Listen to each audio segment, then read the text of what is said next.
Hello viewers, আসসালামু আলাইকুম। কেমন আছেন সবাই? ভালোবাসা আলাদার নাটকের আগামী পর্বের ফুল এক্সপ্রেশন নিয়ে আপনাদের মাঝে চলে আসলাম। নাটকের শুরুতেই আপনারা দেখতে পারবেন নন্দিনীকে এবং অর্ককে। অর্ক বলবে, মা তুমি যদি আমাকে গাড়ি কিনে না দাও আমি স্কুলে যাব না। এবং কি তার মা খেপে গেলে বলবে, আমি টাকা কোথায় পাবো? তখন বলবে, তুমি তো অফিস থেকে টাকা চুরি করেছো, সেই চুরির টাকা দিয়ে আমাকে কিনে দাও।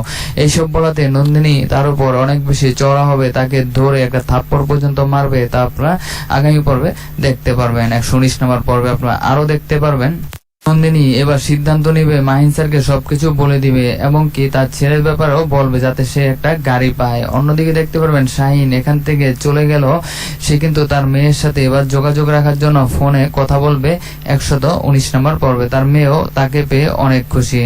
তবে কেন সে এখান থেকে চলে গেল, তার মেয়ে কিছুদিনের মধ্যেই দেখতে পারবেন অনেকটা কষ্ট পাবে যে বাবাকে কাছে কেন পাচ্ছি না। এর পিছনে কারণ কি, মাই কি কারণ, তার মাকে দোষারোপ করবে এবং তার মায়ের সাথে 119 নম্বর পর্বে দেখতে পারবেন তার বাবাকে নিয়ে অনেক ঝগড়াঝাটি হবে এবং কেন তার ফোন ধরলো, কেন সে গেম খেলার কথা বলে মোবাইল নিয়ে গেলো, এই নিয়ে মা মেয়ের ঝগড়া হবে।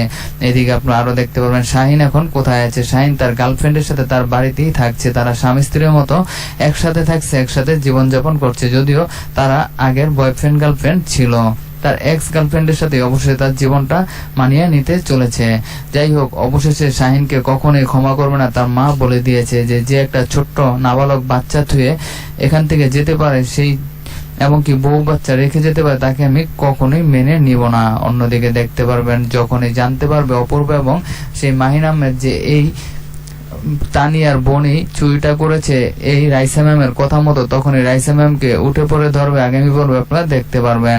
যার কারণে আগামী পর্বে রাইসা ম্যামের সাথে চরম ঝগড়া হবে এবং তাকে এমডি পদ থেকে বের করে দেওয়ার প্ল্যান নেবে। আগামী পর্বে আপনারা দেখতে পারবেন।